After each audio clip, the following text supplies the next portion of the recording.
Hello.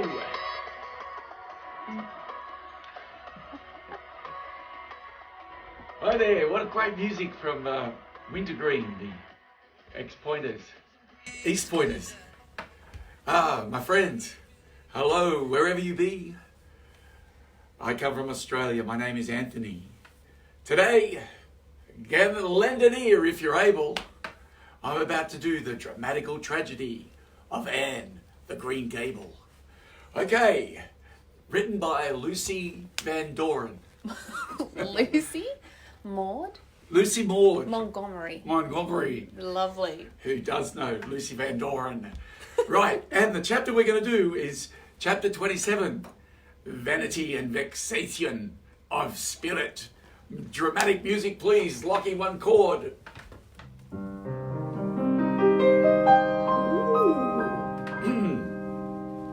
And it begins. Marilla, walking home one late April evening from an aid meeting. Walking.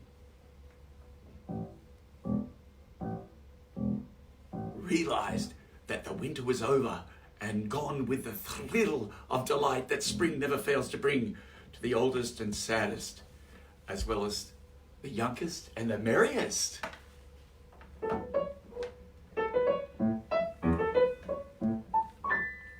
Marilla, not given to subjective analysis of her thoughts and feelings, she probably imagined that she was thinking about the aids and their missionary box and the new carpet for the vestry room.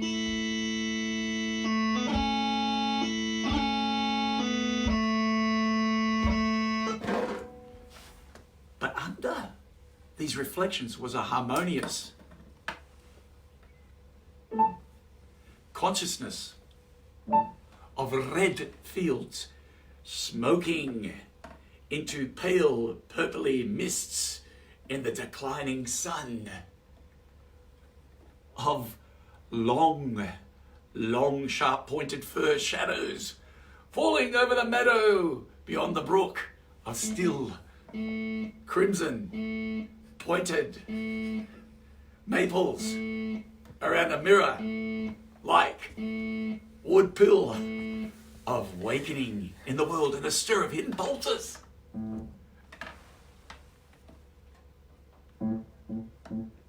Under the grey sod. The spring was abroad in the land, and Maria's sober, middle-aged step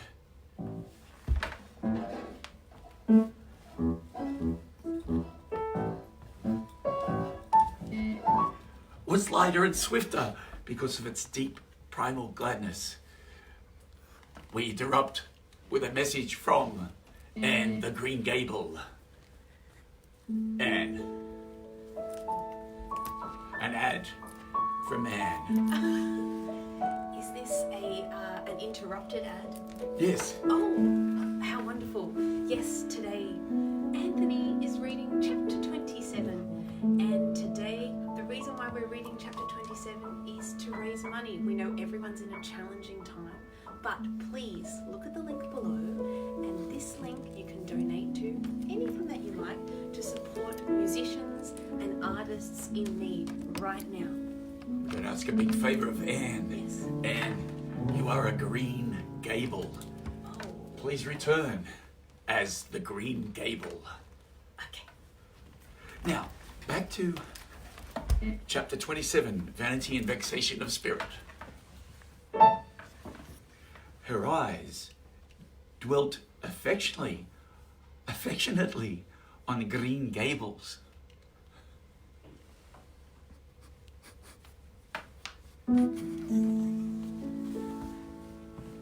Peering through its network of trees and reflecting the sunlight back from its window in several little coruscations of glory, Marilla, as she picked her steps along the damp lane,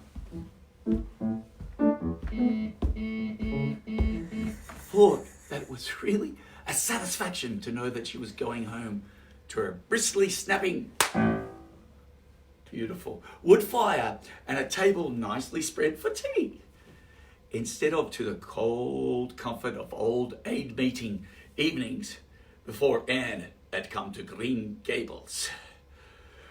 Whew.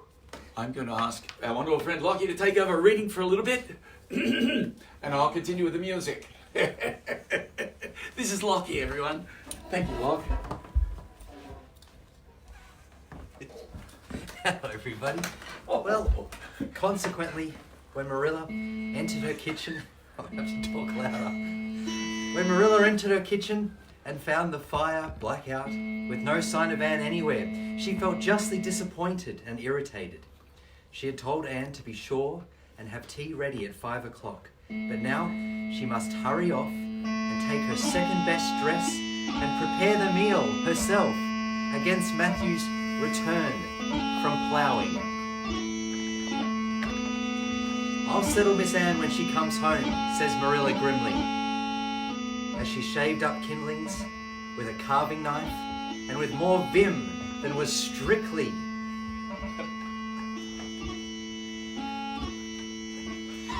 turn the page. Down, I think. Ah. Oh. It was more strictly necessary. Matthew has come in and was waiting patiently for his tea in the corner. She gadding off somewhere with Diana, running stories or practicing dialogues, or some such tomfoolery, and never thinking once about the time of her duties. She's just got to be pulled up short and sudden of such a thing. I don't care if Mrs. Allen does come. Say she's the brightest and sweetest child she ever knew. She may be the bright and sweet enough, but her head is full of nonsense, and there's never anything knowing what shape it'll break out into next. Just as soon as she grows out of the freak, she takes up with another. But there. Here I am saying the very thing I was so riled with Rachel Lynde for saying at the aid today. I was real glad when Mrs. Allen spoke up for Anne, for if she hadn't, I know. Well, give it a bit more, old mate. A bit more. I guess what they'd say is become the person, become Anne of the Green Gable. There's so many persons. Ah. All different voices, please. Anne's got plenty of faults. Goodness knows. And far be it from me to deny it. But I'm bringing her up, and not Rachel Lynde, whose faults, if the angel Gabriel himself, if he had lived in Avonlea.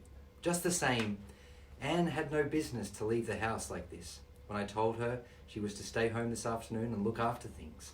I must say, with all her faults, I never found her disobedient or untrustworthy before, and I'm really sorry to find her so now. Well now, I don't know, said Matthew, who, being patient and wise, and above all hungry, had deemed it best to let Marilla talk her wrath out unhindered, having learned by experience that she got through with whatever work of hand much quicker, if not delayed, by ultimately argument. Squidgy.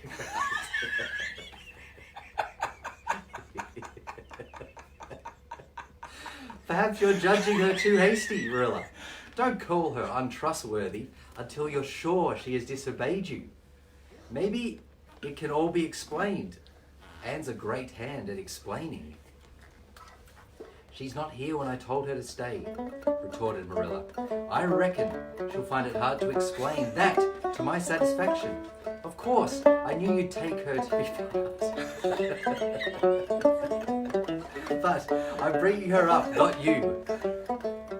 It was dark when supper was ready, and still no sign of Anne, coming hurriedly over the log bridge or up Lover's Lane, breathless and repentant, with a sense of neglected duty. Marilla washed and put away the dishes grimly, then, wanting a candle to light her way Sorry to down interrupt everybody, but Anne the Green Gable is here to because this is going for, you know what, this is happening.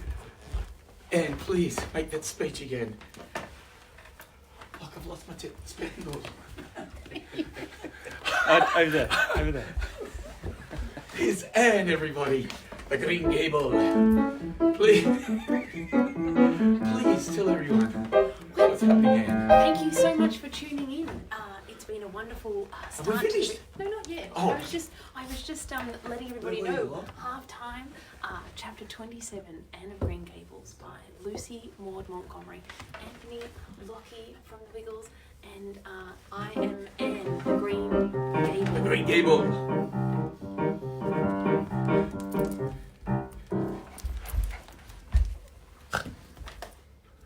It was dark when supper was ready, and still no sign of Anne, even though we just saw Anne. Coming hurriedly over the log bridge up Lover's Lane, breathless and repentant with a sign of neglected duties, Marilla washed and put away the dishes grimly.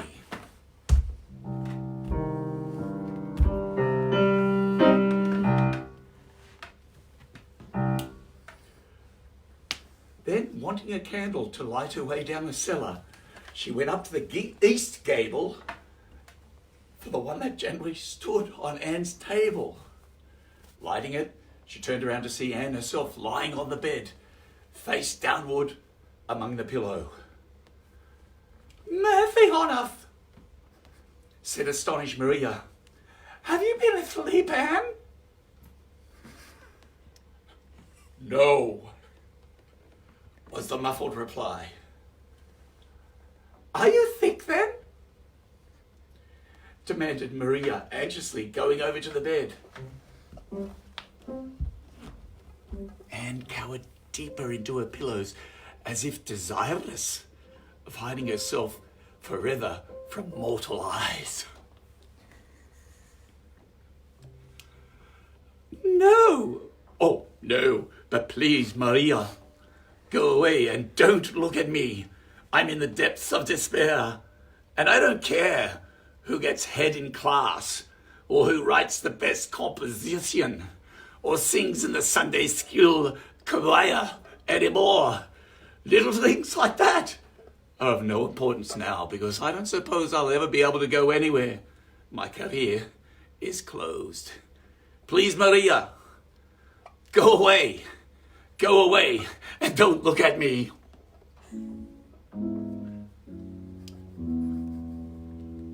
"Did anyone ever hear the like?" the mystified Maria wanted to know. "Anne Thurley, whatever is the matter with you? What have you done? Get right up this minute and tell me. This minute, I say. There, now, what is it?" Anne had slid to the floor in despairing obedience. "Look at my hair, Maria," she whispered. Accordingly, Maria lifted her candle and looked scrutinizingly at Anne's hair flowing in heavy masses down her back. It certainly had a strange appearance.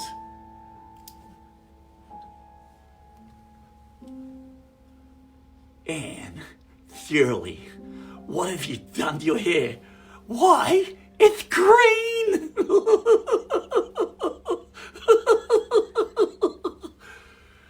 Woo! Green it might be called, if it were any earthly colour. A queer, dull, bronzy green, with streaks here and there of the original red to heighten a ghastly effect.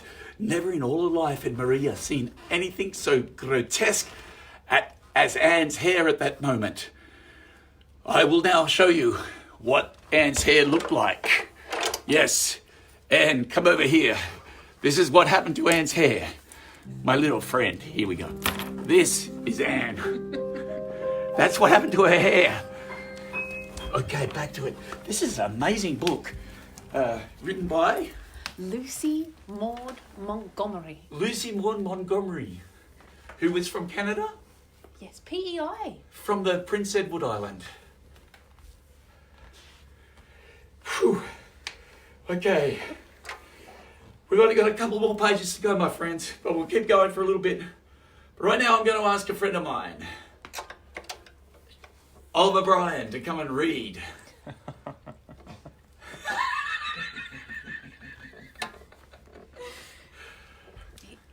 He is a friend of Anne, He's a friend of Anne, the Green Gable. the Green Gable, Maynard G. Krabs.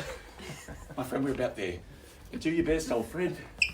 We'll give you some music accompaniment. Do you want your glasses? Oh, no, that's okay. Yeah, from there. Is it green?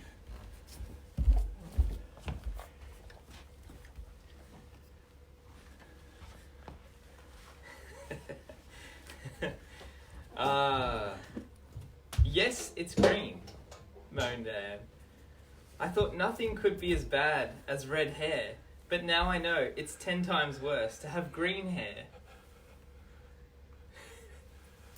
Oh, Marilla, little know how utterly wretched I am.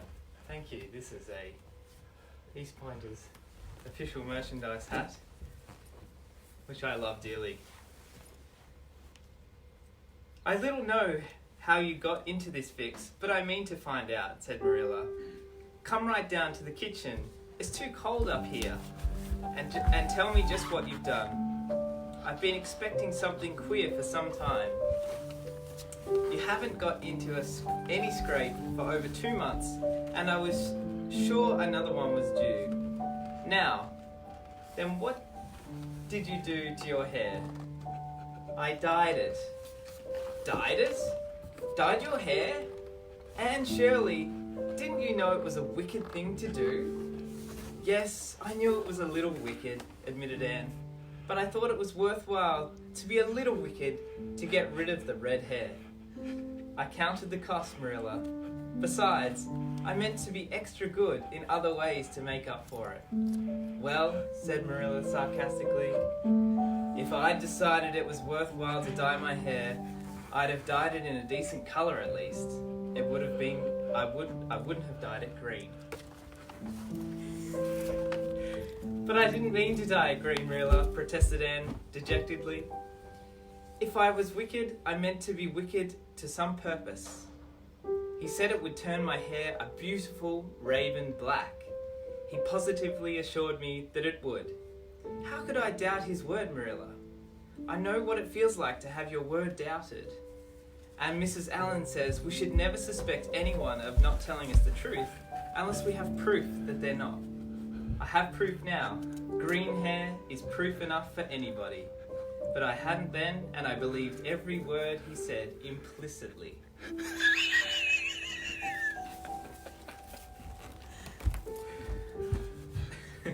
Who said? Who are you talking about? The peddler that was here this afternoon. I bought dye from him. Anne Shirley, how often have I told you to never let one of those Italians in the house? I don't believe in encouraging them to come around at all. Oh, I didn't let him in the house. I remembered what you told me, and I went out, carefully shut the door, and looked at his things on the step. Besides, he wasn't Italian. He was a German Jew. He had a big box full of very interesting things, and he told me he was working hard to make enough money to bring his wife and children out from Germany. He spoke so feelingly about them that it touched my heart. I wanted to buy something from him to help him in such a worthy object. Then all at once I saw the bottle of hair dye. The peddler said it was warranted to dye any hair a beautiful raven black and it wouldn't wash off. In a trice I saw myself with a beautiful raven black hair, and the temptation was irresistible. But the price of the bottle was 75 cents, and I only had 50 cents left out of my chicken money. I think the peddler had a very kind heart, for he said that, seeing it was me, he'd sell it for 50 cents, and that was just giving it away. So I bought it. And as soon as he had gone, I came up here and applied it with an old hairbrush as the directions said. I used up the whole bottle, and oh Marilla, when I saw that dreadful colour it turned my hair, I repented of being wicked, I can tell you, and I have been repenting ever since. Well, I hope you'll repent to good purpose, said Marilla severely, and that you've got your eyes open to where your vanity has led you, Anne. Goodness knows what's to be done. I suppose the first thing is to give your hair a good washing and to see if that will do any good. Would you like to read, Lockie? I'm back, my friend. Where are we? Just here, courting me. Okay. And everybody, I hope you're enjoying this reading of Anne the Green Gable from Lucy Vanity. Lucy Maud von Montgomery, who comes from the Prince Edward Island, specifically where the East Pointers come from, Cape Victoria. Okay. Oh. Come on, Ollie, play the Cape Breton home, my friend. Everybody, we're going to go. Anne's lips quivered.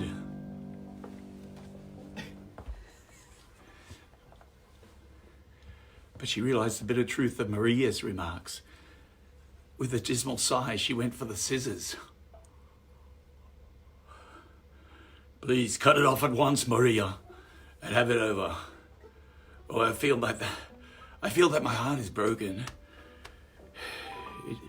This is such an unromantic affliction. The girls in books lose their hair in fevers or sell it to get money for some good deed. And I'm sure I wouldn't mind losing my hair in some fashion, half so much. But there is nothing comforting in having your hair cut off, because you've dyed it in a dreadful colour, is there? I'm going to weep all the time you're cutting it off, if it won't interfere. It seems such a tragic thing. Anne wept then. But later on, she went upstairs and looked in the glass. She was calm, with despair. Marilla had done her work through it thoroughly. It had been necessary to shingle the hair as closely as possible. The result was not becoming, to state the case as mildly as may be. Anne promptly turned a glass to the wall. I'll never look at myself again until my hair grows, she exclaimed passionately. Then she suddenly righted the glass.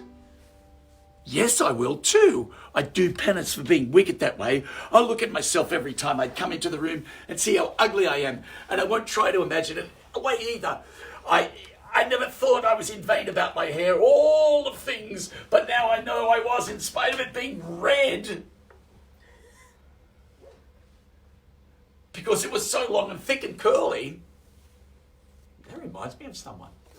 Yes, I expect something will happen to my nose next. Anne's clipped head made a sensation in school on the following Monday. But to her relief, nobody guessed the real reason for it. Not even Josie Pye, who, however, did not fail to inform Anne that she looked like a perfect scarecrow. I didn't say anything when Josie said that to me, and confided that evening to Maria, who was lying on the sofa after one of her headaches. Because I thought it was part of my punishment and I ought to bear it patiently. It's hard to be told you look like a scarecrow, and I wanted to say something back, but I didn't. I just swept her one scornful look, then I forgave her. It makes you feel very virtuous when you forgive people. Lockie, I forgive you for three-coloured pencil song that you wrote. Doesn't it?